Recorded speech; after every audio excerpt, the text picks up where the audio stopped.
injury, but is still here despite that. A couple of administrative announcements. First of all, please turn off, where do I have mine? Turn off all cell phones and other nasty electronic devices. There are sign-up sheets in the back. They will be there at the theater. And I want to thank you all for coming. It is a delight to be able to introduce this evening's speaker, Stephen Davies. I've known Steve for quite a while, and in fact I've had the daunting experience of actually speaking either before him or after him.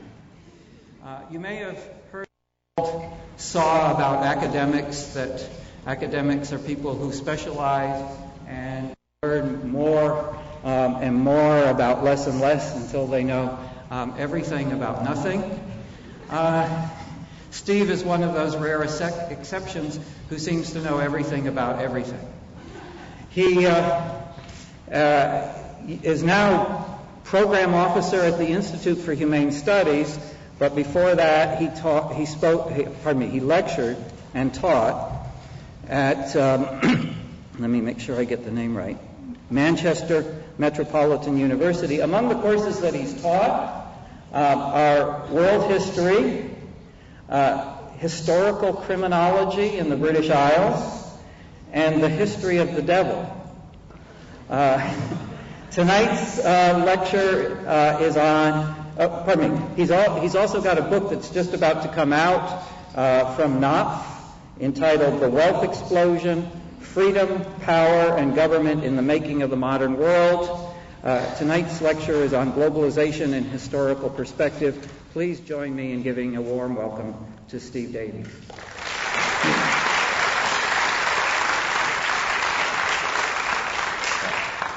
Thanks very much, Jeff. I just hope I can live up to that kind of introduction.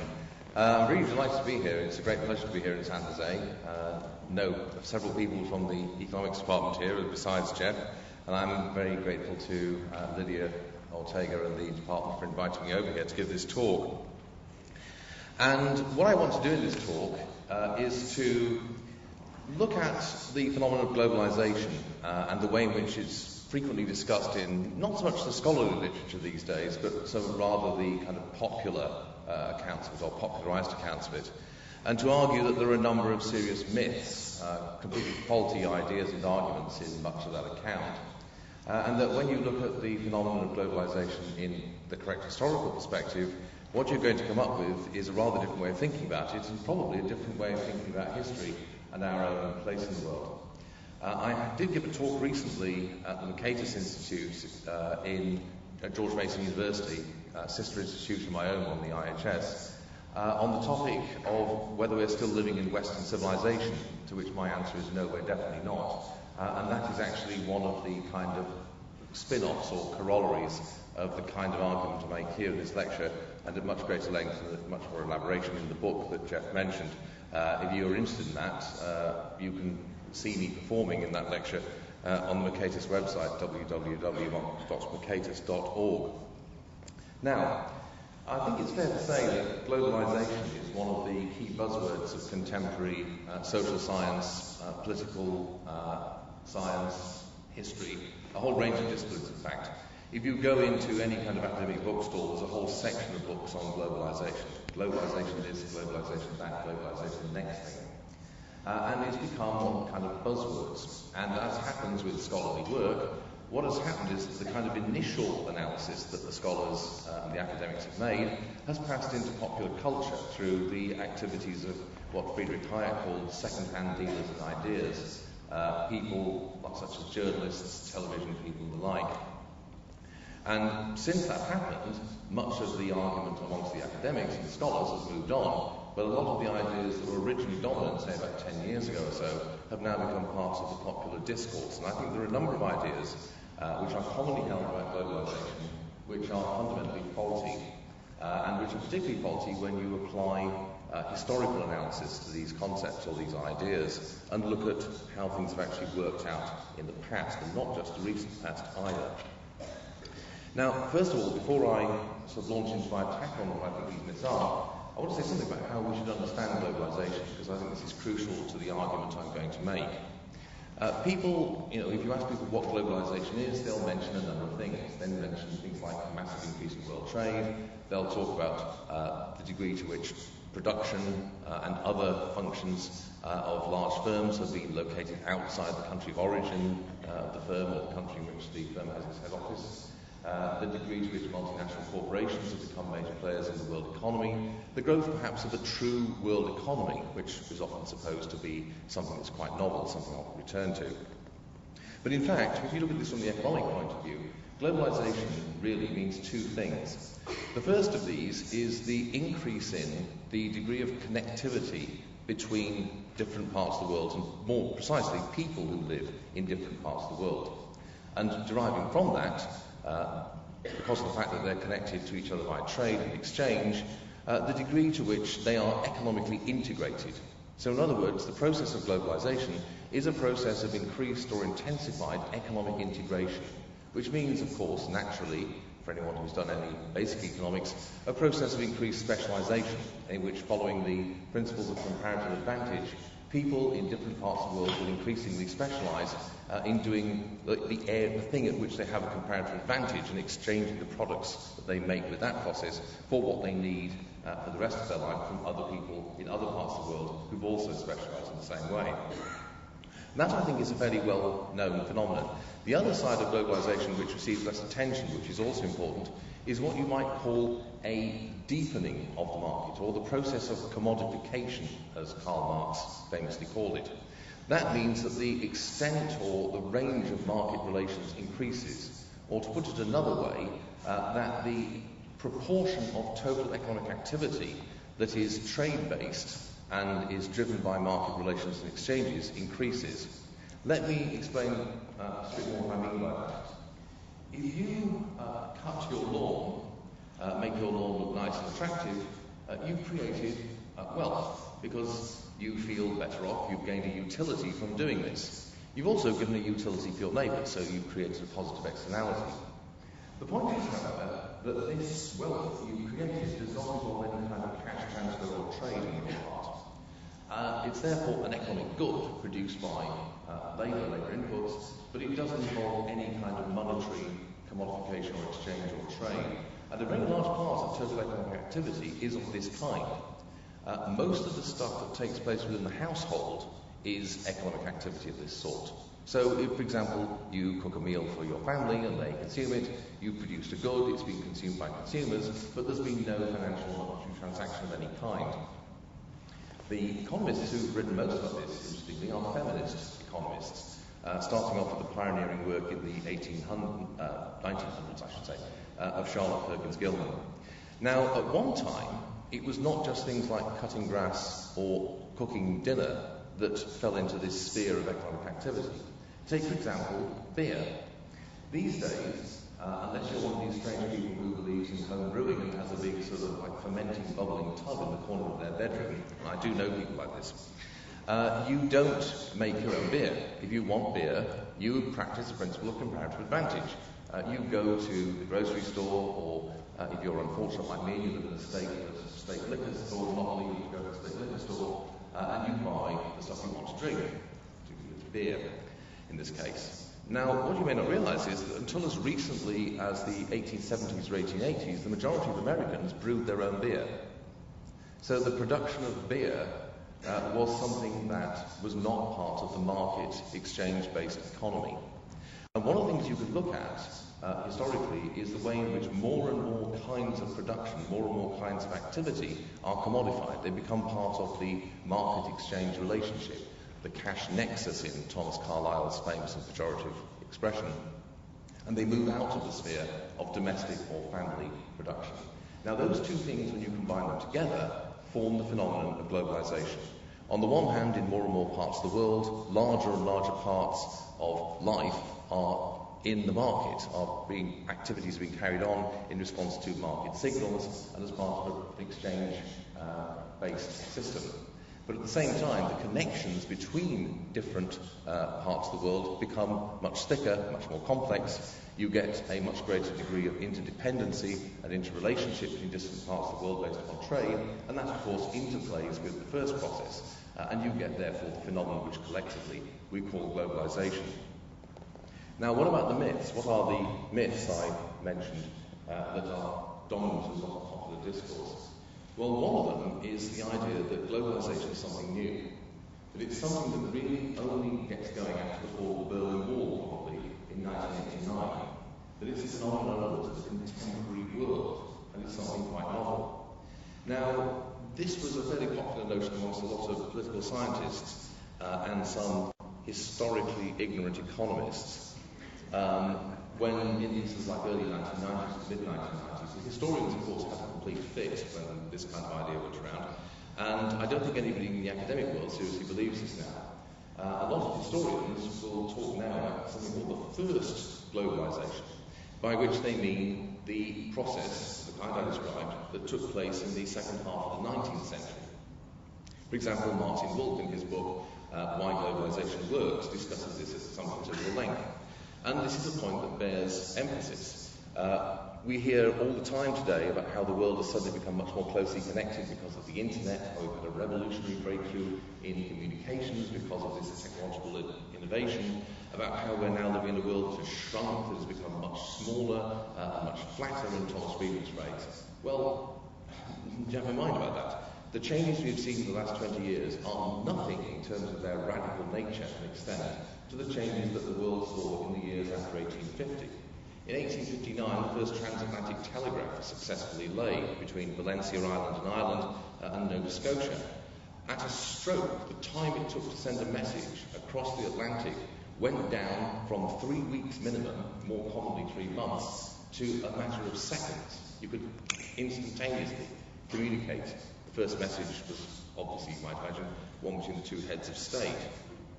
That shrank the world dramatically and in a completely new way compared to the way things had been before. Similarly, the advent of the iron-hulled ship in the second half of the 19th century radically transformed the nature of oceanic shipping and long-distance trade. And by many measures, in fact, the world is now less globalized now than it was in 1900. For example, the proportion of capital invested outside its country of origin is nowhere near the level that had been achieved in the years leading up to World War I. In 1900, more than 60% of all British capital was invested outside the United Kingdom. And in case you think it was all invested in the British Empire, in fact, India and the rest of the British Empire was only 5th or 6th on the list of places where British capital was invested. The top, in fact, was the United States, closely followed by continental Europe and also by places that might surprise you, such as Argentina. But another even more dramatic example of the way in which in some ways we're less globalised now than we were 100 years ago is the case of the movement of labour.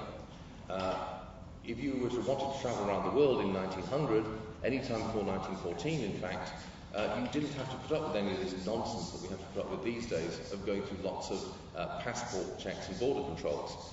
In 1914 there were only 2 countries in Europe that required you to have a passport to enter them. Those were the Ottoman Empire and the Russian Empire, and everyone thought at the time that this was a sign of how backward and barbaric they were, because the sign of being a civilized country was that you let anybody come into the country without bothering with anything other than rudimentary health checks in those cases, which was the case here in the US. So in that case, there's been a significant recession. So I think there is a general view now that, in fact, the globalization we've seen in the last 20 years, which means really an intense burst of the 2 processes I described, is only an episode, and that there was a previous, even larger episode between roughly 1850, 1860 and 1914. But I think most historians would go a lot further. The processes that I described have actually been going on for hundreds of years. They've been going on since at least the late 16th century. Perhaps one of the critical dates in that kind of story, which I'll return to, is 1571, when the first Manila galleon sails from Acapulco to Manila, and so creates for the first time a truly global monetary system, due to the silver flows of which it was a significant part. But many people, including, for example, the late André Frank, have argued that, in fact, the world is becoming more and more steadily interconnected. The process of commodification has been going on steadily ever since at least 4000 BC. It initially starts in the Middle East and has gradually spread to other parts of the world since then. And in other words, we're dealing with a very long process that's been going on for a very, very long time. So that's the first myth. There's nothing recent about this. What we're talking about is a process that has a history that goes back at least 500 years, because I think myself, and I agree with Frank in this, probably several thousand years. The second myth is that this is a Western plot, that the whole process of globalization is driven by and reflects the interests of Western powers, particularly the United States. Now, this may be the case in, say, the post-1945 period, or arguably in the second half of the 19th century, but it's certainly not the case right now. One of the recurring features of a lot of political and economic commentary right now is the way in which the current financial crisis has in fact revealed the fact that the centre of gravity within the world economy has shifted to East Asia and to other parts of the world such as Brazil. It's no longer the case that the American economy is still depressed and the American consumer is not spending like crazy, which is the case now, that the rest of the world economy will grind to a halt. On the contrary, it's places like China and Brazil that have suffered least from the current financial crisis and where economic growth has rebounded most rapidly. And it's quite clear that if there is to be some kind of motor or driving force in world economic growth in the next few decades, it's probably going to come from those parts of the world rather than from Western Europe or the United States or Japan. But in fact, if you look again at the longer term historical perspective, you can make this argument even more strongly. One of the things you have to realise is that the period between roughly 1800 and the last couple of years is, in historical terms, an aberration. There's a historian in the OECD called Angus Maddison who has published a whole series of books. One of his findings, he's a historical econometrician, one of his findings is that throughout all history up until 1800, China always produces at least 50% of the world's total output of manufactured goods. In some periods, such as the early 17th century or the 13th century, China is producing something like 70% of the world's total output of manufactured goods. Not only that, it's quite clear that for the greater part of world history, the true hub of the world economy, the centre of world trade, the centre of commerce, the place where the action really is the lands around the Indian Ocean. The eastern shore of Africa, the Indian subcontinent, Southeast Asia, and the eastern seacoast of China and the lands around the east and south China Seas, which count as part of the Indian Ocean for geography's purposes. This should not surprise us, because throughout the whole of human history, that's where at least 60% of the world's total human population has lived. So it's not surprising that that's where most of the world's economic activity lives. Now, the process I was describing a moment ago, the long-running process of intensified commodification, increased marketization of production, and increasing connection between different parts of the world through trade and exchange, this took place mainly in those lands around the Indian Ocean. We think about things like the growth of Atlantic trade in the 16th and 17th centuries. That is nothing, it's a mere flea bite compared to the massive increase in trade and thickening of trade links that takes place in the Indian Ocean at the same time. To give you some idea of the kind of scale of the things that I'm talking about in different historical periods, there's an enormous growth in trade and interconnectivity in the lands around the Indian Ocean, particularly the east and south China Seas, in the 12th and 13th centuries, associated with the near industrial revolution that takes place at that time in Song dynasty China. If you ever go to China and you go to Guangdong, I haven't been myself, but it's on my list of places I must go to see before I die. By the way, I think these books you constantly see in the bookstore that say 100 things you must do before you die. You know, LPs you need to listen to, books you need to read, movies you need to see. Life is too short for this, basically. Anyway, if you do ever go to Guangdong, you should go to see a museum called the Nanban No. 1 Museum. This is a shipwreck, a junk, which went down in a typhoon in the delta of the Pearl River in the early 13th century. It was a 260-foot long junk with a crew, they estimate, of about 800 to 900. What they did was they built a glass box around it, a large kind of glass frame, and they hauled it up to the surface completely with a chunk of the seabed and a large amount of seawater. It's It's now there in a huge custom-built museum, and you can go in and look at this gigantic glass box and watch the marine archaeologists swimming around in scuba gear blowing silk off the ship. This ship was carrying, they estimate, 80,000 pieces of porcelain, about 20,000 pieces of ironware, several miles of silk, and huge amounts of other tradable goods. It was intended to sail to Java, almost certainly, but it was one of several thousand such ships in the merchant fleet of the Saurman-era Chinese state. Ships which sailed all over the Indian Ocean, as far afield as India, the Straits of Hormuz, and even latterly, and the famous Admiral Cheng He, as far ashore as Zanzibar and the northern coast of Mozambique. The point is that you have an explosive growth of trade, a kind of another globalization episode, if you will, at that time, which has nothing to do with Europe at all, which is a mere backwater. Historically, the great driving force for this process of globalization has been the activities of people who live in that part of the world. And the last 200 years, as I've said, are really somewhat of an aberration, and that's how we should consider it, really. Now, perhaps the most powerful and pervasive myth about globalization is the idea that this is a process which either makes people poor or worse off, or maybe traps them into some kind of condition of structural dependency. These two arguments are not exactly identical, so I'll deal with them separately. The first argument is the argument, as I say, that this is a process which essentially enriches the one part of the world, small part of the world, dominant part of the world, and impoverishes the inhabitants of the rest. And I'm sure this is an argument that many of you are familiar with. The point about it is that the empirical facts simply do not support it. It's also not supported, of course, by economic theory. Economic theory says that trade, by definition, is an exchange between two people which makes both parties better off. If it is not the case, then it's not trade. It's a coercive, involuntary relationship, such as giving a tribute or simple plain plunder and robbery on the part of ruling classes and other parasitic elites. By definition, trade is something which increases wealth, increases well-being. But even if you put aside economic theory, the empirical evidence collected by well-known far-right organisations such as the United Nations does not support this kind of thesis. The United Nations estimated, for example, that in 1820, 80% of the world's population subsisted in 2008 terms, $1.5 a day or less. The reason why it is that figure is because that's the United Nations' official definition of absolute poverty, if you are having to get by on $1.5 a day or less. So in 1820, according to the UN's best estimate, 80% of the world's population was in a condition of what they define as absolute poverty. Today, the proportion is just under 20%. It's still very bad, it's still not good, but there are just around about 1 billion people in the world today who are living in conditions of absolute poverty, abject poverty. But 20%, I'm sure you'll agree, is a lot better than 80%. Moreover, the biggest, the most dramatic declines in absolute poverty have taken place in the last 20 years.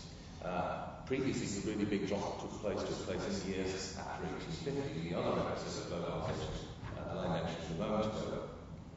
China and India, for example, have both seen, in raw absolute number terms, some of the biggest declines in absolute poverty in the course of human history. In the case of China, for example, we're talking about somewhere between what the Chinese government's own definition of absolute poverty, between 400 and 500 million people no longer being in a condition of absolute poverty.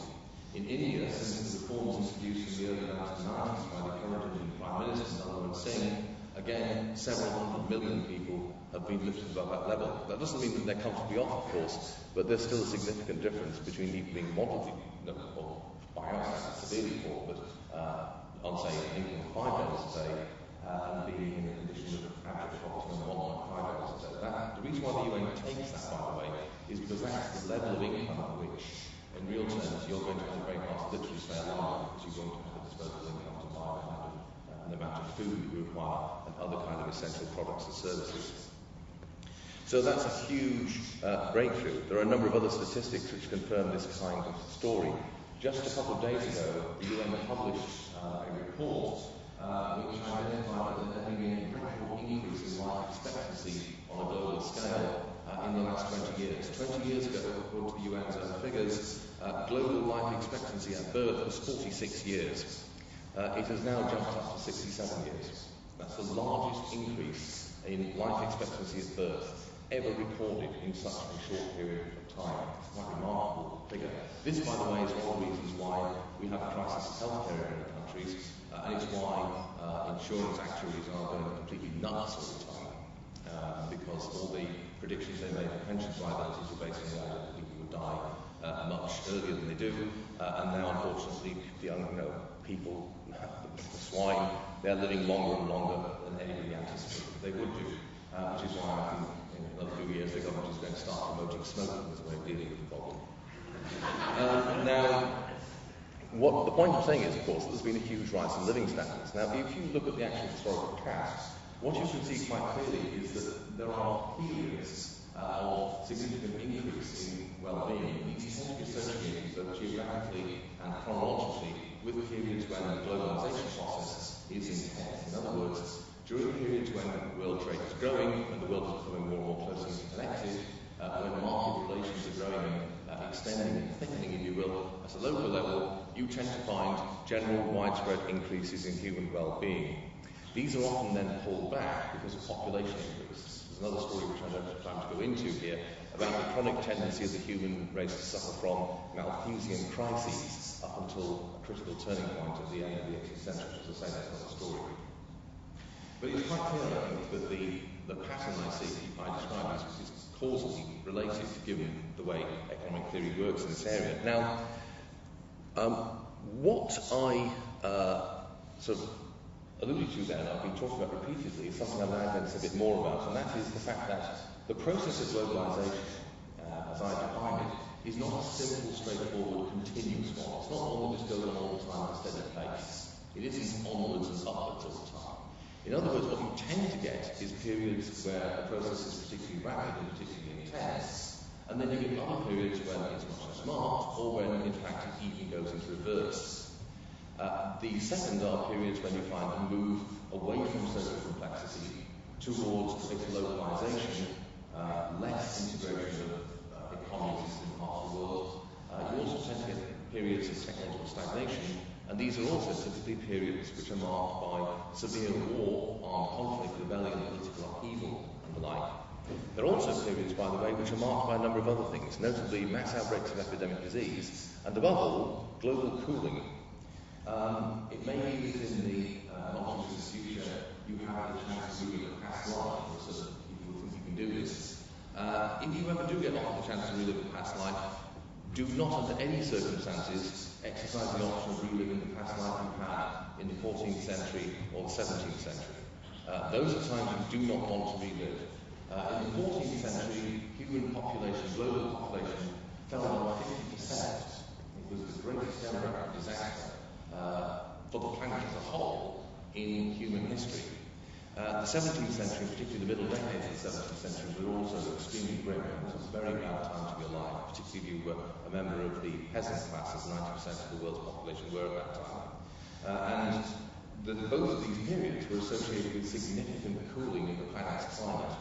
Conversely, periods when the world's climate was generally warm, such as the so-called medieval warm period from the 9th century through to the late 13th century, are periods when the world economy tends to be on an upward trend. You tend to get more trade, more integration, more globalization, as I've defined it. Again, this should not surprise us, given the impact of the climate has on agriculture, and the fact that agriculture is, for most of human history, the predominant economic activity. Now, another aspect of this argument that people are made worse off is the other one I alluded to. This is the idea that the process of world trade and the creation of the world trade system creates a system in which some countries, the so-called core, are in a position of systematic advantage, and other countries, the so-called periphery, other parts of the world, I should say, are in a condition of structural disadvantage. And the idea is that capital tends to flow into the core countries, which then extract rewards from this flow, and then on the other hand, the so-called peripheral countries are underdeveloped. They are prevented from developing a full division of labour. They are typically confined to the function of providing raw materials and primary products, which are then turned into manufactured goods and higher value-added goods in the so-called core countries. This is a thesis associated with three scholars in particular, Saurman, Immanuel Wallerstein, and the late Andrew Goodman Frank. Now, a number of problems with this. One of the best things you should read if you're ever inclined to think this is a plausible theory is to read a review written by Theda Scott of Immanuel Wallerstein's initial book in his major work about the origins of the modern world system, as he calls it. This was in the American Review of Sociology, Journal of Sociology, in 1972, and I think it's fair to say that this was the most devastating academic review I have ever read. All the more devastating because it was done in a tone of mourning sorrow and in anger. Theda Scott basically said, well, I really like Immanuel Wallerstein, and I think his heart's in the right places. I really like his theory. There's just a few little difficulties I could find. And by the time the review was over, the entire theory was destroyed, basically. She identified a number of problems. One of them is that in this model, you have another category called the semi-periphery. Well, why does this exist? Well, it's because there's a large number of parts of the world that don't fit into this dichotomy. They're clearly not core countries, but they're clearly not underdeveloped poor peripheral countries either. So you have to invent this nonsense category to try and make sense of them.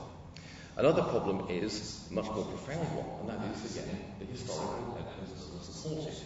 The essence of this world systems theory, as it's called, is that since at least the 16th century, European powers, and since the mid-19th century, the United States, to some extent Japan, have been the core countries, and they've been engaged in an exploitative relationship with the rest of the world and have dominated the rest of the world. Well, the three people I mentioned, one of them, Andrew Goodman Frank, abandoned this model towards the end of his life, notably in the book he wrote a couple of years before he died, Reorient. Because he said the problem with this model is that Europe is not central to the world economy, as I said a moment ago, until about 1800. If you're going to say that there's some kind of exploitative structure for the world trade and economic system, then up until 1800 you would have to say that it's China that is at the core of this. If you're going to apply this model, that is, you would have to say that it's China that is at the core, on parts of India and the Middle East, not Europe or its offshoots. And so, given that the whole theory is intended to explain why there's such a disparity of wealth between, in the late 20th century, when it was first developed, between North America, Western Europe, and other parts of the world, the theory historically simply breaks down, because you can't find the evidence that it purports to have, that it needs to support the theory it purports to put forward of a long-standing, several hundred-year-long creation of a system of unequal trade relations. There are all sorts of other reasons why theory is false, but for me as a historian, I think that's the conclusive kind of argument. Now, there are a couple of other arguments about globalization which are also false, which tend to be associated with political rights. One of them is it's inevitable, and that what globalization has done is to radically undermine the power of national governments. Simply, this is not true. Either in the contemporary world or in the longer historical past that I've alluded to a few times. National governments still have enormous power. As I think we've seen in the last few years, they can do things, they have capacities for action that private entities and agencies do not have. They still have powers above all through their control of the monetary system to manipulate the economy to do things that no private entity, no matter how large and how influential, can ever come close to approaching. Above all, of course, territorial states have enormous resources of violence at their disposal, armed force, in other words, which private entities, no matter how large they are, do not have. And despite a lot of stuff that many people have said about how the state is losing its monopoly of violence, this may be true to some degree, to the extent it ever had it, in fact, it's still the case that in terms of where the balance of power is, it's overwhelmingly on the side of territorial sovereign states. But even more than that, the whole idea that something inevitable about this process doesn't stand up again. A couple of concrete historical rejoinders to this. The first is to look at the cases I mentioned in the 19th century. What happens then? Well, in 1914, of course, the Great War happens. It happens, I would argue, this is another lecture which I don't have time to go into now, largely because of the revival of economic nationalism in the last 3 decades of the 19th century, with the critical date being Imperial Germany's adoption of protectionism and economic nationalism in 1878. But what happens, of course, is that there's a Great War in 1914 to 1918, And following that, there's a collapse in world trade. There's one of the major episodes I mentioned earlier, in which the processes of globalization go into recession. You get a major decline in world trade, you get a significant decline in the international division of labour, a marked slippage in the degree to which economic integration has taken place, also in many parts of the world, a significant move away from commodification and the intensification of market modes of production. And this is clearly driven by, ultimately, political forces and a reaction against the impact of the earlier wave of globalization. The results, of course, are disastrous because we have two major world wars, we have the Great Depression of the 1930s, we also have the sudden cessation of sustained economic growth in many parts of the world which have been experiencing it during the 1870s onwards, such as China and India. The Chinese have the additional problem that they're ruled by a psychopath for quite a number of years, but even the Indians who don't have that problem, because Nehru is not a psychopath, he's a decent man in his ways. Just has bad economic ideas.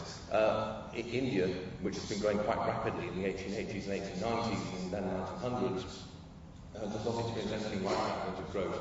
In terms of benefits to consumers, I can answer questions if you like about what about the 1950s, until the last 10 to 15 years. But there are other, even more dramatic examples which show that there's nothing inevitable about this process. The biggest one is one I alluded to briefly earlier, which is about China.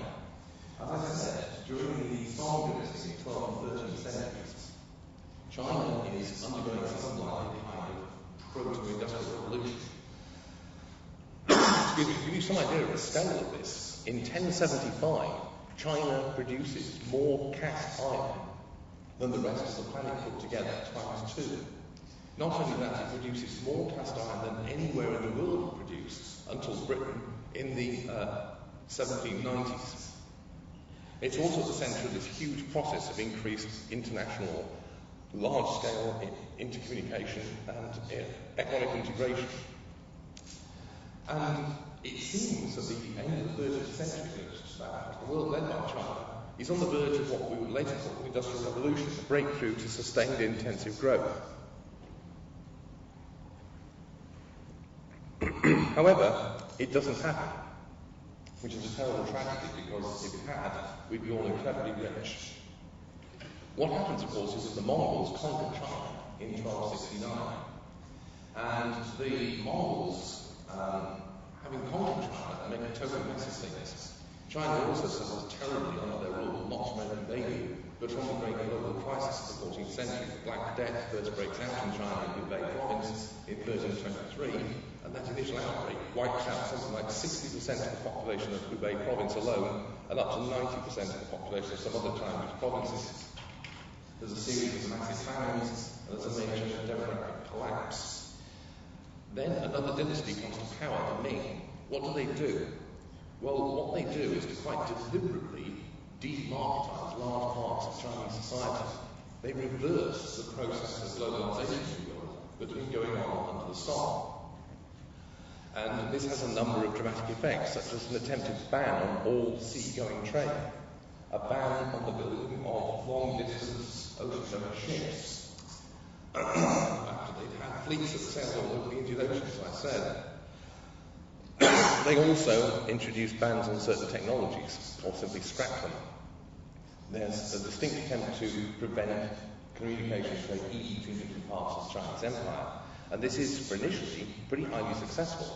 So the point I'm making is that there's nothing inevitable about this process. Political power and political will can reverse it, but the results are never good. What happens in China, by the way, is this. The Chinese are the world's greatest experts at evading government control. That's because they've had 2,500 years of experience on how to do it. And the Ming emperors find that increasingly Chinese people in the villages and the seacoast provinces in particular were just evading these controls. The other thing that happened was that the whole system that the early Ming emperors set up depended on having an emperor who was efficient and hard-working. And the emperor who ruled at the end of the 16th century, very long reign, over 40 years, the so-called Wan Li emperor, he was none of these things. He was very talented, very intelligent, but he was bone idle. And he often left official government papers unread and undealt with for years at a time. driving his mandarins to absolute transports of rage and despair because he couldn't do his job. And the result was that this whole system of control simply broke down, and you get a huge revival of the kind of mercantile boom of the Song period in the later Ming dynasty. The historian Timothy Brooke has written a couple of really good books about this, and also a book of world trade and world economy in the early 17th century book, which I strongly recommend to you, called Vermeer's Act, which looks at the relation between the Dutch Republic and Dutch trade and the sort of real centre of globalisation at that time, late Ming China, which he's also written about in his other more technical sinological works. So nothing inevitable. The other argument which I would mention is the idea that in order for this process I've described to work, you need a global hegemon, you need a global empire, some kind of power that will create a stable world order. Now, this is most associated with the British historian Neil Ferguson. His name's spelled Niall, for some reason he insists on pronouncing it Neil. Ferguson's argument is that this role was filled by the British Empire in the 19th century and is currently being filled, not very satisfactorily, he thinks, by the United States.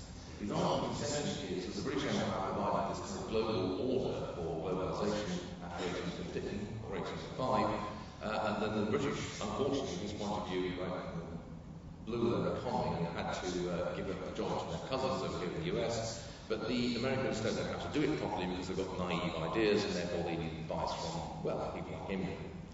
And this, as you may gather from the way I'm presenting this is not an idea I find at all plausible. The point is, there are lots of examples, historically there, of ways in which order can exist over large geographical areas in the absence of large structural political powers, much less empires. So, for example, I was recently at a conference the last couple of days in Las Vegas. My first experience in Las Vegas, by the way, which was an amazing experience. Anyway, I heard a paper given there about the way in which a particular caste of bankers from South India were able to sustain trade and monetary relationships over the whole of Southeast Asia, South China, and southern India, in the absence of any kind of overarching political order, and also, of course, contracts, business arrangements entirely on the basis of voluntary cooperation and agreement, and sanctions such as shunning and social ostracism. No need to rely on any kind of political power. And this is only one of literally hundreds of examples that can be pointed to. For example, in East Africa, from the 14th century onwards, you have an enormous trade system covering the whole of the East African littoral from the Great Rift Valley onto the Indian coast and obviously into the Indian Ocean, which is associated with the trade language of Swahili, which has nothing to do with any single hegemon. There's no hegemon at all. Africa is extremely politically fragmented. The largest states you find in that part of Africa, such as the Uganda Kingdom, in what is now Uganda, control only a minute fraction of the total area and population we're talking about. So Ferguson's explanation, I think, simply is nonsense. It's a kind of justification for what John Bright calls an enormous system of outdoor relief for the aristocratic classes, which is what the British Empire is.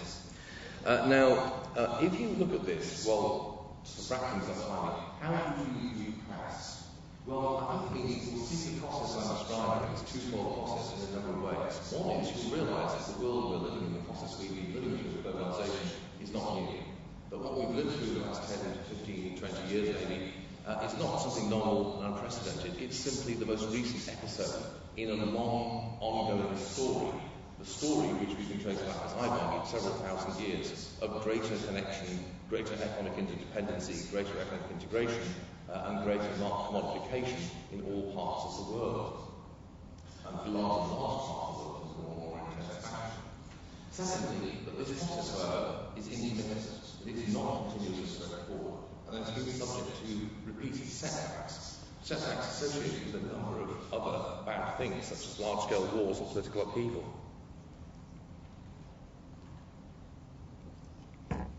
Thirdly, but this is a process which is broadly beneficial. It may well be that the benefits are not equally shared out, in fact, certainly they are not. Some people get more out of it than others do, but that does not mean that some people are losing out. The typical pattern, in fact, is for everyone to be better off, but for some people to be much better off than others, so that the relative income gap increases even though everyone is better off in absolute terms.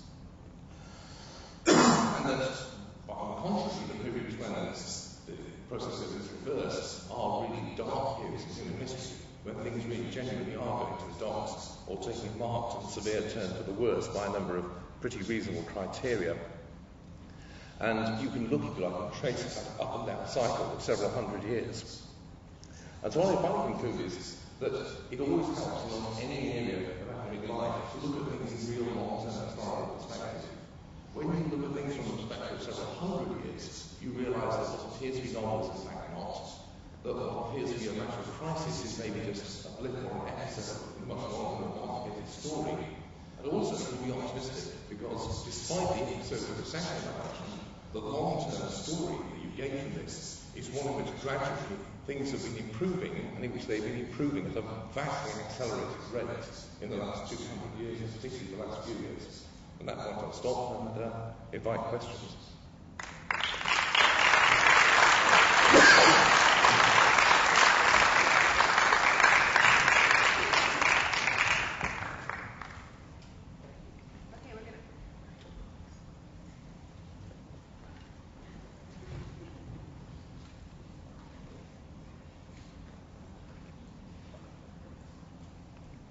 Okay, excellent. We'll take questions and just hand the mic around to people.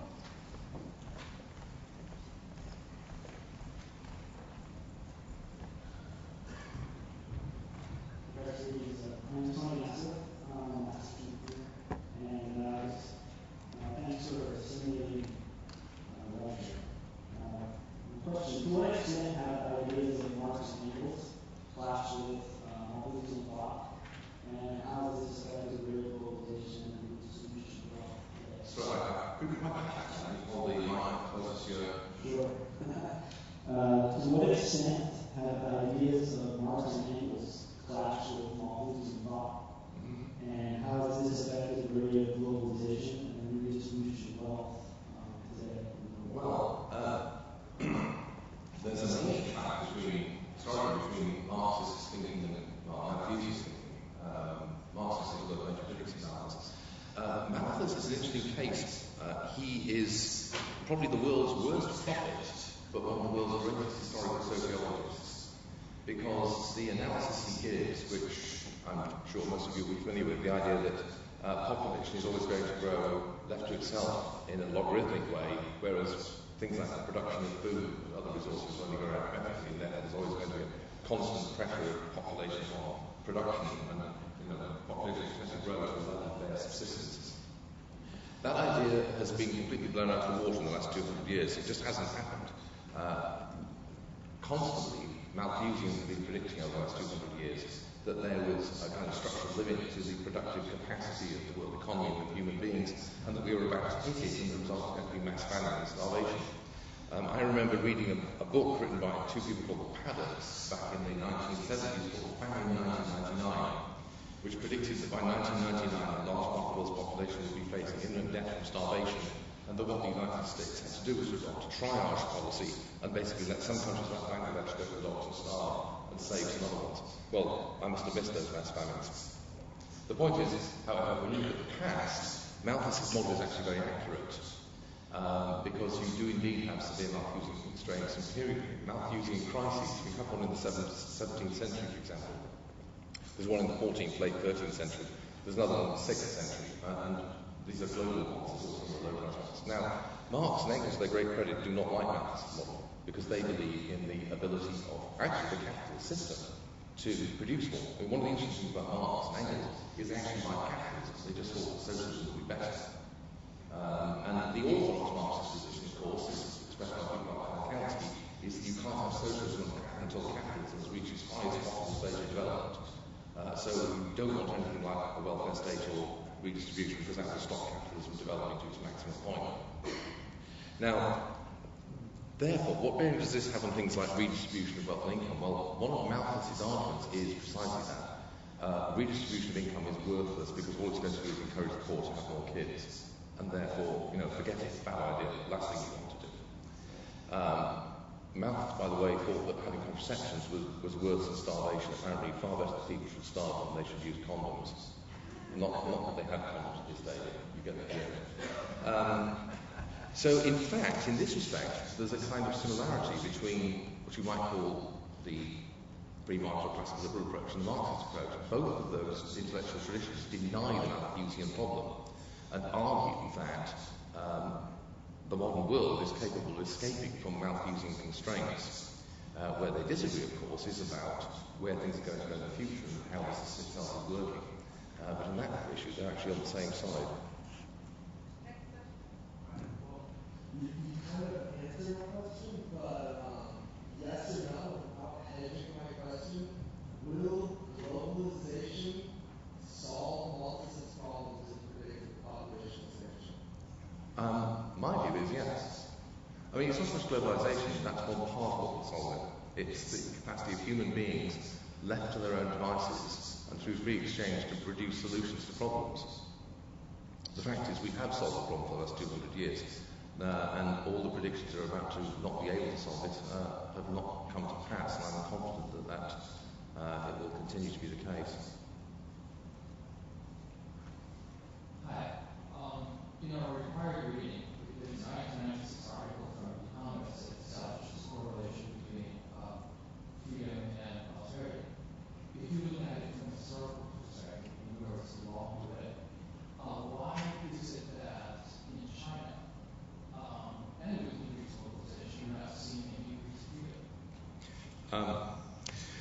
The point is, that's an interesting and important question. If you tend to find a general correlation between political and social freedom and prosperity, it's tempting to think that the two must go together. Then you can have a second argument about, whether which is the cause and which is the effect, or whether there's some positive feedback relationship. China appears to be the major counterexample because you have a system where you have an oppressive regime, an authoritarian regime, certainly no political freedom, many restraints on individual liberties, such as freedom of speech and so on, but great economic success, undoubtedly. There are two qualifications for that. Well, three things. One is, we don't know if this will last.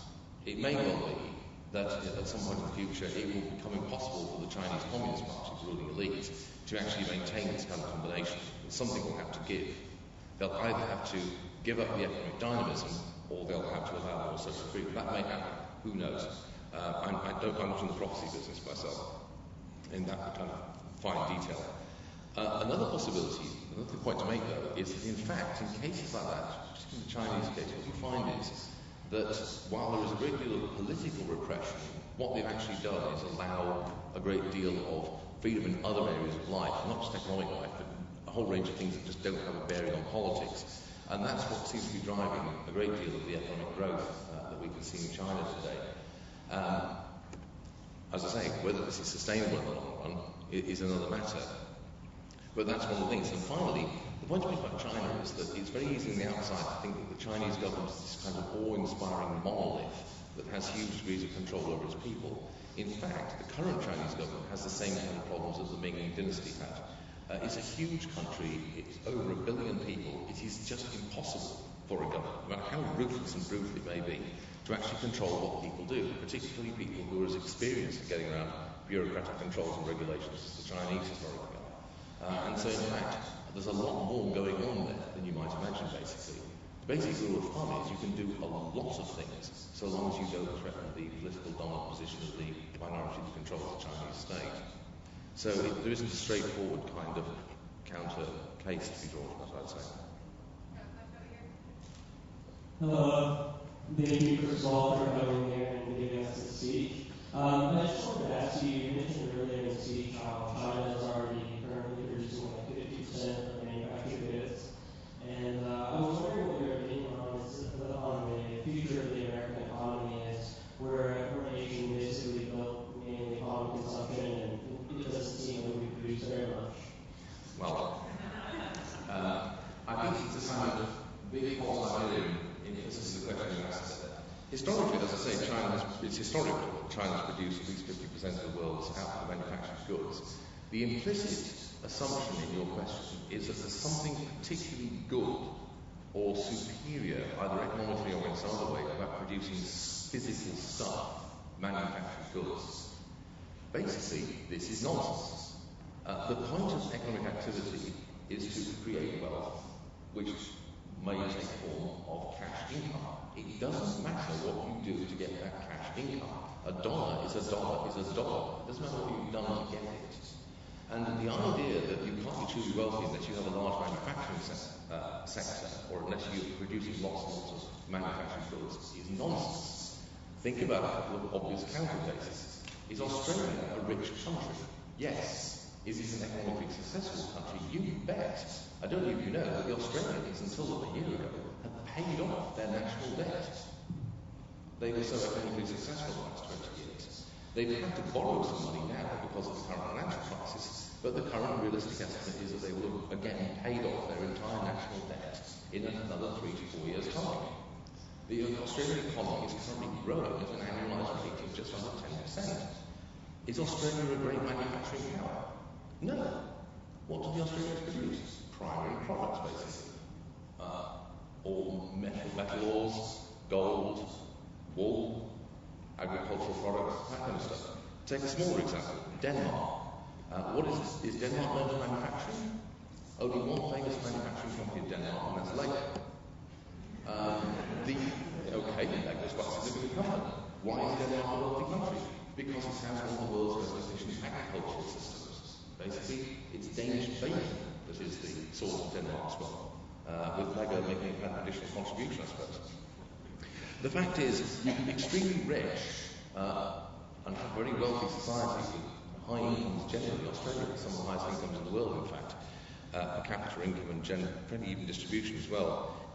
So if you're just following your system of comparative advantage and you're open to the rest of the world economy, it may well be that the United States will not be as important a manufacturing entity as it was, but it will rely more on producing primary products. However, having said that, in fact, the idea that American manufacturing is decline is a myth. American manufacturing is just as big in terms of the share of GDP and share of total world manufactured goods now as it was 20 years ago.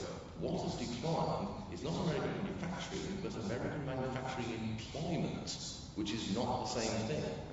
But does that matter? No, is what I would say.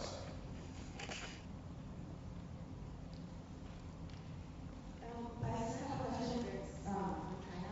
So based on the historical evidence of China from the Song Dynasty, in conjunction with the past 30 years of how it has grown economically, what is your insight on the possibility of China becoming what it was since again in the future? Do you think, what is the chance that China will be like it was under the Song? No. Oh, very high, I would say.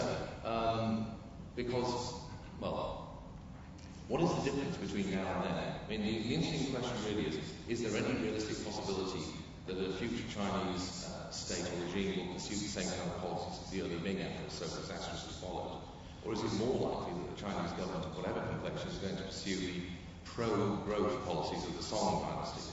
I think the second is overwhelmingly more likely. Why? Well, it's because we live in a small world. In the 13th and 14th, and even more the 15th and 16th centuries, China is to a great degree a self-contained empire. The world, the process of globalization, has not gone as far as it has now done. Now, the Chinese elite have to make the following calculation. If they pursue the kind of policies that the Ming did in the mid to late 16th century, late 15th century, what they will do is they will lose relative power compared to other ruling elites in other parts of the world. They can't afford to do that. They're basically now in a system where they're driven by their own self-interest, I would say, to promote economic growth. Now, of course, that doesn't mean that they can't be stupid. Elites can be stupid. But I think in this case, it's unlikely that they will be. So I'm actually very optimistic about that. I think that we have got ourselves in a situation where most of the world's elites now face strong incentives to promote economic growth, or to do the right thing to allow economic growth to take place, is how I would put it. Because the alternative is to fall behind in the kind of competition between ruling groups in different parts of the planet. Hi, I was wondering how important do you think the ability for citizens in developing countries to earn a wage that will improve their nutritional health, and could that improve their productive capacity? Well, obviously that's important, because to the extent that you are malnourished and therefore physically unfit, you're going to be less productive. That's prima facie obvious. The question is, therefore, what's the crucial sort of step to do here in terms of improving the quality of nutritional input, if you will, the kind of food that people eat? Well, there are two crucial things. One, of course, is to straightforward to improve agricultural productivity in various parts. We know many of what we need to do this. You need to have free transfer of land. You need to have land, make it relatively easy for people to buy and sell land, so that land will tend to go into the hands of those who don't use it most productively, which is a major problem in many parts of the world, such as many parts of Latin America, for example. But on the other hand, it's more a matter of raising income more generally. Because to the extent that you raise income, to the extent that people become more productive, they will have higher income, which means that they will then be able to afford to buy more food. Because the problem with food is not lack of supply. The problem, and this is why you have famines, as Amartya said, I think it's pretty conclusively shown, the problem is that some people don't have the disposable income to buy the food that they need. It's not that there isn't food being produced. So although increasing agricultural productivity is one thing you can obviously do, the better answer, which we are clearly following, given the statistics I quoted, is to generally raise income, because that will tend to obviously be solid. And after a while, we'll get a positive circle, which the more income people have, the better their diet, which means that therefore the more productive they will be because their physical conditions will improve. And I think we have a pretty good idea about what kind of things are going to improve productivity and therefore raise incomes more generally. And the history of the last 30 years or the last 50 years of the 19th century, I think, show that quite clearly. Good question. Yes, I think the short answer is yes, you can see. If you look back at these historical episodes where globalization has been checked or it's reversed, you can see these as indicators. Some of these are natural, such as a sudden deterioration of the planet's climate, but a lot of them more are to do with politics. Now, what happens is this. During periods when world trade is growing and wealth and production generally increasing, ruling elites tend to respond to this by taking more and more money in tax.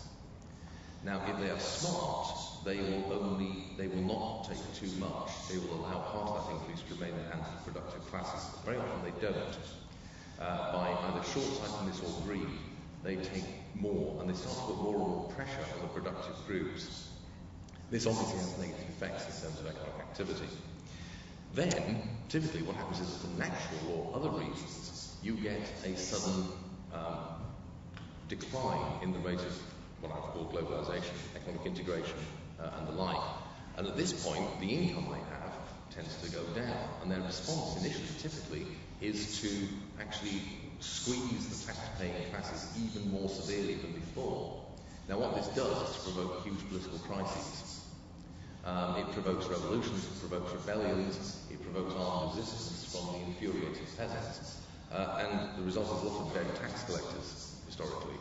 And the consequence of that, in turn, is that in response to this, the ruling elites panic, because what they fear now is that revolution will rob them of their position. And they tend to blame this political unrest on the previous period of economic development, sometimes quite explicitly. The idea is that basically by letting the poor have a little bit of economic hope, you've given them ideas about their station. And so what you need to do is to clamp down on this and to basically make a trade-off in which you have less economic growth, but greater social stability. And so when you see that kind of combination of events, a sudden squeeze or intensification of exploitation of productive classes by the ruling classes, and a consequent political and social crisis, you see this very clearly in the 17th century, for example. That's when you know that nothing good is about to happen, basically. That's the big warning sign. Hi, I have a simple question. We all hear about the world becoming a global village, but I was wondering, has globalization pushed the countries to raise their walls even higher and become more fierce? Sorry, I didn't quite catch that. I need to... What I need to ask is, are the countries reducing their friendship, the feeling of friendship among themselves, because everything is so global, products can move from one place to another, people can move from one place to another, so countries are trying to protect their nationalism? Well, I mean, unfortunately, nationalism is amazingly persistent.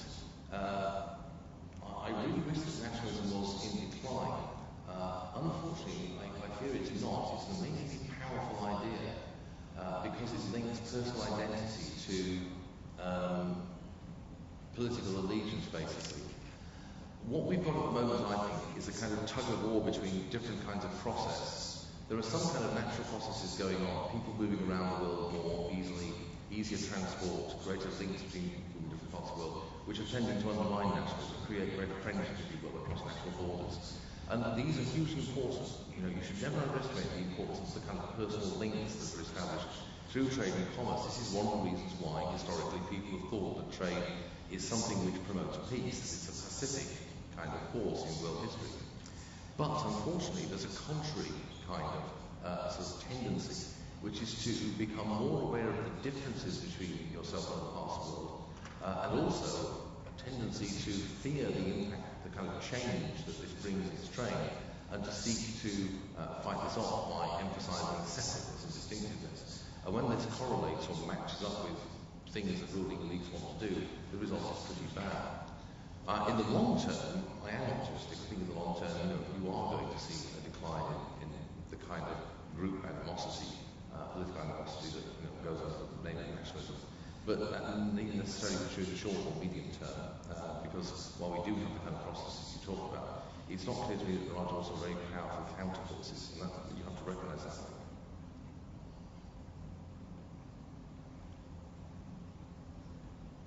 Hi.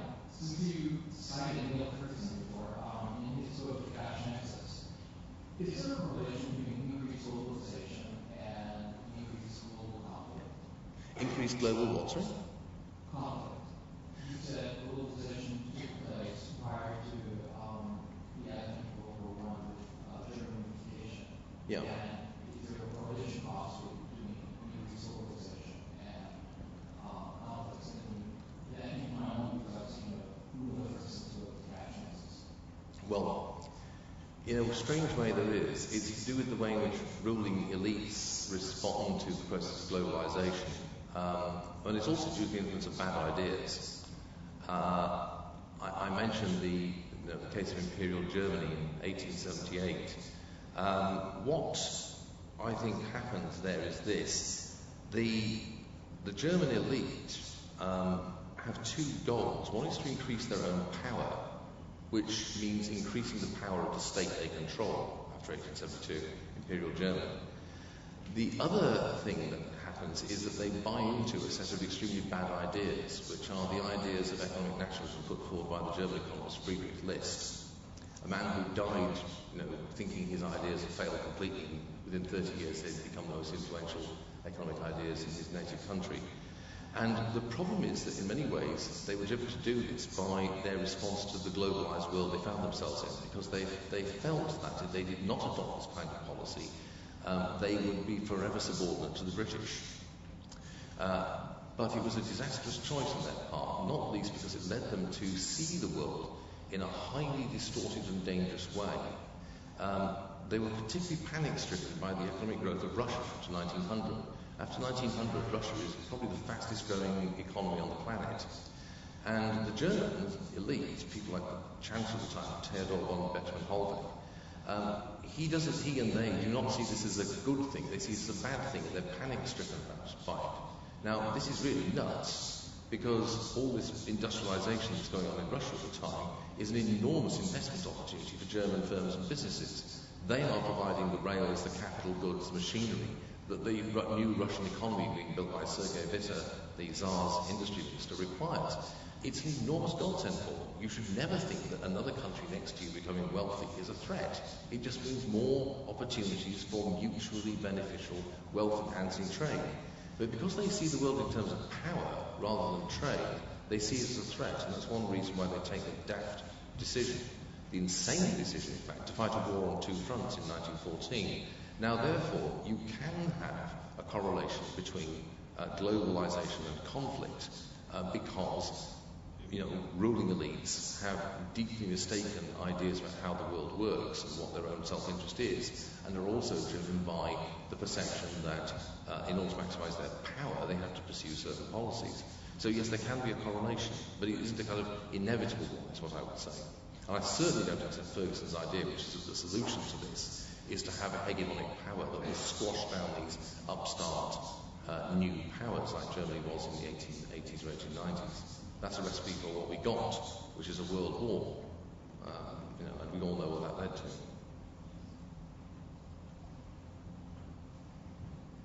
There seems to be an increase in transnational civil society. Is that something novel to this particular sort of globalization, or is it something that's... It's not novel at all. For example, during the 1840s and 1850s, there was a big move for what was called citizens' diplomacy, which was the first international peace movement, founded in Manchester, of course, where I'm from, by Richard Cobden and a number of other radical classical liberals, particularly a guy called Henry Richard, who was the Liberal MP for Merthyr Tydfil in Wales. And the idea behind this was to create a global civil society, to circumvent the formal diplomatic relations between countries conducted by diplomats, and instead replace it with direct, organised relations between ordinary people. And they held several big peace conferences in the 1850s and 1860s to this effect. And there was indeed a genuine kind of global civil society being created at that time. So no, there isn't anything novel about this. It's just it's easier to do because the cost of communication and travel is so much less than it was. Obviously, in the days when the fastest way you could get across the Atlantic, if you wanted to go personally, was on a ship, and you just hoped it wasn't the Titanic. It was a lot more difficult and expensive than when you could fly over in 5 or 8 hours. But the phenomenon itself is not new at all. It appears for the first time, I would say, in the later 17th century. And the people who really create it, who are the Jesuits.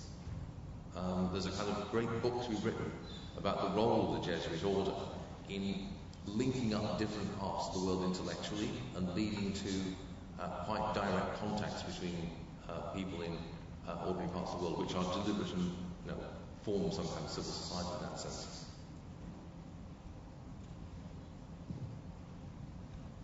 Given that we have a welfare state and limited infrastructure, how would open immigration affect the American economy? And if you can talk about how it's affected the British economy. Well, I think that open borders and widespread immigration would generally create wealth. The point is it means large numbers of productive people coming in, which is a net gain. You will only have a net loss if people who come in so primarily in order to gain welfare benefits, which I think is both unlikely on the face of it and in fact not borne out by the evidence at all. On the contrary, all the empirical evidence suggests that immigrants are a net benefit to the recipient country, not least because they typically pay, even in terms of things like cost of taxpayer, because typically being younger, they actually pay more tax than they consume. So they're not in fact a net drain. And the reason why most people migrate, in fact, is for reasons of economic betterment, and they're looking to, in fact, engage in productive work of one kind or another. So the effect of migration flows is usually unambiguously positive. The British government, for example, well, there's been very large-scale, in fact, unprecedentedly large-scale immigration into the United Kingdom in the last 10 years or so, and the government's own independent Office of National Statistics estimates that this has added significantly to GDP growth over that period. That the rate of GDP growth in that period was markedly higher than it would have been had that immigration not taken place. Curious, I noticed here that the globalization makes it sound like it can be quite harsh. What characteristics do countries and governments have that come out of that experience? Sorry, what characteristics? What do countries and governments have that come out of having those experience? Sorry, I still can't. Okay, well, what kind of characteristics do companies and countries have that come out of after the globalization? So is there a really difference between companies and countries, you say? Yeah, so the kind of companies or countries, what characteristics do they share? Oh, right. What do I have? I can over here with that. Yeah, I mean, there's some obvious and very big differences between the two kinds of entities. corporations, no matter how large, are ultimately have a voluntary element to them, which countries do not have, not in the present world anyway. The right of exit from a political entity living under is very restricted and highly costly. The right of exit from working for a corporation is much less. This doesn't cost, obviously, it's not free, but it's a significantly lower cost. But above all, the big difference between the two is the one I mentioned. It's the access to the use of violent force. Governments have access to force which enables them to kill people in large numbers and to extract taxes and things of that sort from large numbers of people, which is why they can borrow money at much cheaper rates than private entities, because they have access to the tax stream. No private corporation, no matter how powerful it may be, has power of that kind on that sort of scale. And that's a kind of fundamental brute fact about it. Now, this hasn't always been quite as true as it is now, because before the, I would say, the 17th century, many states are much, much weaker than they are today, because they don't have an effective monopoly on the use of force to everything now, which is because of the nature of military technology and other things. But even so, even then, kings have always had more force at their disposal than even the most wealthy merchant or private entity. That's why governments and kings are constantly defaulting on their debts and just carrying on as though, well, not as if nothing had happened, but relatively unscathed, whereas private entities that default on their debts, for example, get wound up because they don't have the ability that people with that kind of force have at their disposal to tell their creditors to bugger off, basically. Thank you very much for being here. I have two questions. One of them is, there's a number of theories trying to explain the rise of the West in the last 200 years. Is there any of them, if any of which, would privilege over the other, and why? And the second question is, you mentioned nationalism, that it's not really increasing power, that it still has somewhere to go on the tribal allegiance, and that it's tied to personal identity. And we still have hope that it might change in the future. What processes or what changes of cultural, social, psychological nature you would predict to have to take place for that to occur? Those are two very big questions. Let me try and answer them without giving all the because I do actually have lectures on both of those topics. I'll take the second one first. The thing to realise when you think about nationalism is that nationalism is a modern phenomenon. It's something that appears in the aftermath of the French Revolution. National identity, the perception that you belong to a distinctive group with a particular shared identity, goes right back in history. You find that in ancient Greeks, for example. Athenians are very clear that they have an identity as Athenians, which is different from that that Spartans have. What nationalism is a political doctrine which says that that sense of personal identity is the basis of allegiance to the state. So the way to think about this is this. If you were to go to a Frenchman or an Englishman in the 18th century and you asked them about what their identity was, they would be very aware that they were English or French, although in the French case they'd also think of themselves as being a citizen of a province. They think of themselves as Quackman or Provençal, which is French. But if you asked them what their political loyalty was, they would say, I'm a loyal subject of King George or King Louis. Although in the English case they might say King James, which complicates it a little like that. And the thing is that therefore it was perfectly possible for a monarch to rule over lots of different groups, each with their own systematic identity. That's what Habsburgs did, for example. Classic case. The problem in the modern world is that kind of multi-ethnic empire is now not legitimate because most people do buy into the idea of nationalism, that the only basis for political obligation is this sense of identity you have, and therefore each nation ought to have its own state.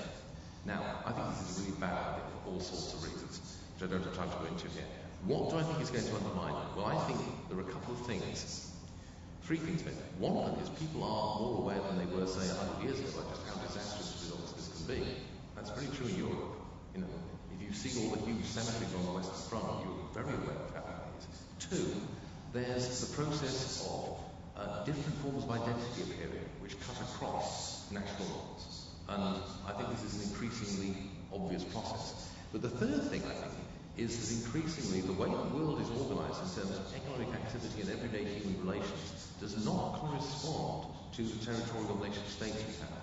The world really, if you want to look at it in terms of social relations and economy, it makes much more sense to think of it as consisting of about 1,200 city regions than of states. And those city regions often do not coincide at all with, or have very limited relationship with, geopolitical boundaries, national boundaries. So New York City has closer relations in many ways with London and Europe than it does with, say, this part of the United States. And I think that to the extent that there's a mismatch between people's everyday lived experience, particularly their economic experience, and their political allegiance, this will tend to cut against nationalism. But I admit it's a very slow process, and as I said, there's all sorts of powerful ways to happen. I read a whole book about your first question. That's the book that Jeff referred to. Okay, let me say this. Essentially, there are four kind of possible combinations of views in theories about why the modern world first appears in Europe. Some views think that it is based on based on market. They have explanations which say that markets are the cause, or trade is the cause, and this is good. Other views say that market relations are partly to do with it, but they're bad. Then there's the other variable is whether or not you think Europe is distinctive, or whether you think, in fact, that it's not. My own position is that market relations are good, not the cause of this, but that Europe is not distinctive. So, let me give you what we call the elevator talk of my theory. My thesis is this, essentially. At the end of the Middle Ages, you have a huge crisis, a global crisis in the 14th century. The Black Death, huge slump of world population. What this does is to really intensify ruling class competition. This leads to what historians call the military revolution, which is a transformation in the nature of warfare that takes place between roughly the middle of the 15th century and the first 2 or 3 decades of the 16th century.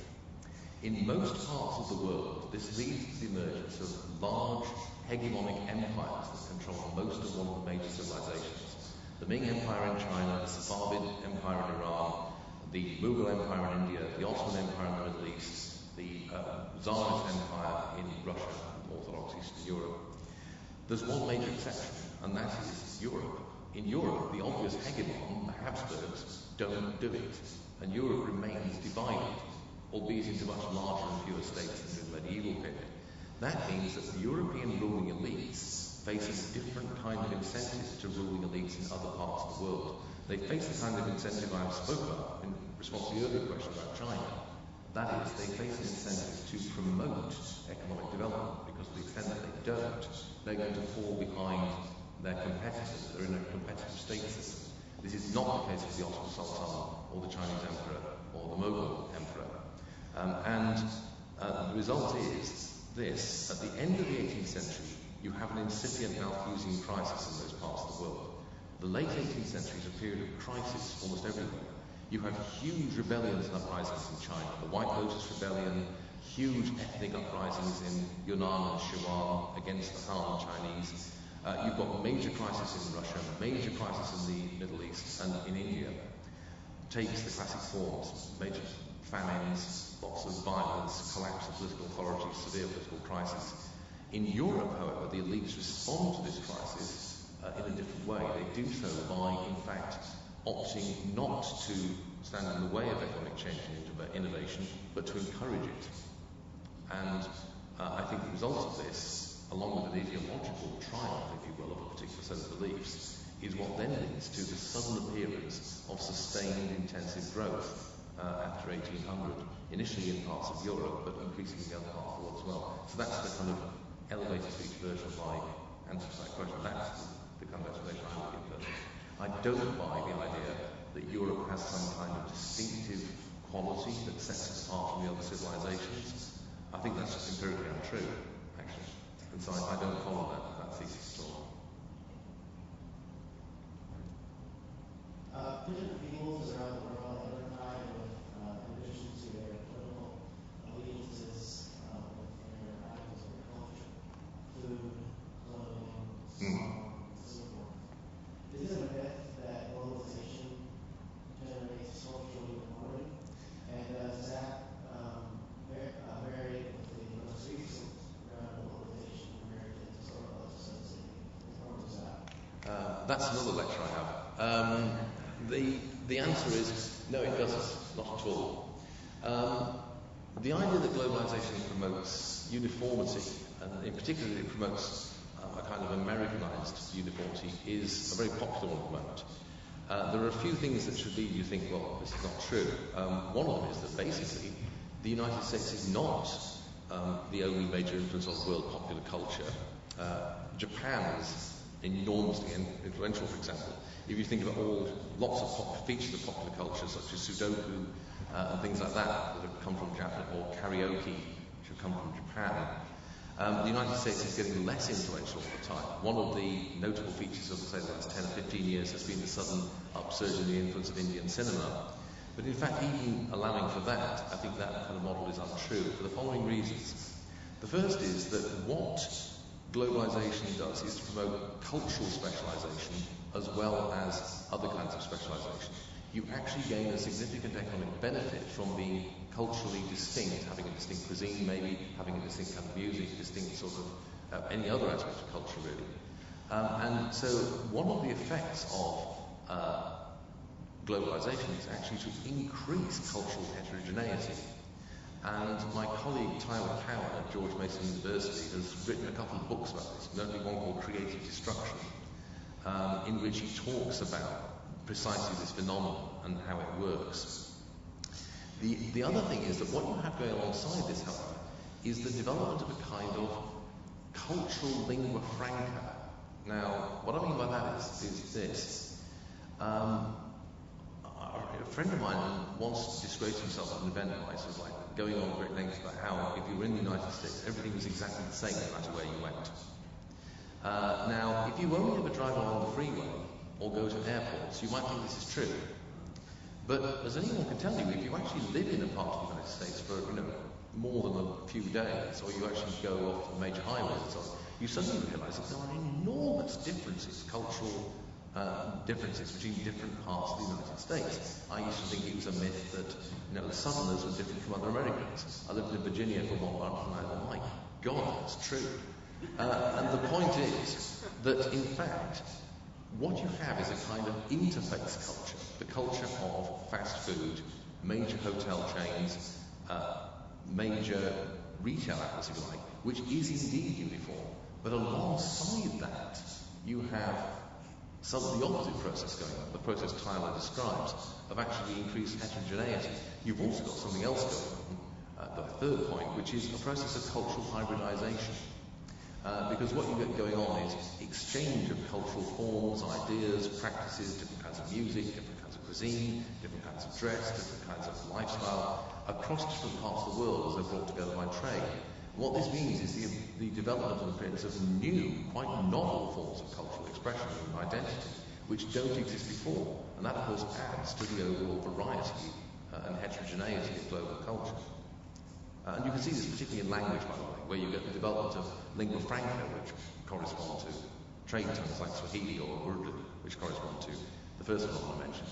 But then also the development of Pidgin and Creole languages, which are the other kind of phenomenon, the hybridization. Would you thank me now for our guest speaker, and he'll be around for more conversation and more questions. I invite you to join us about 15 minutes at Hawks for the Varsity Commons meeting. Thank you, Steve.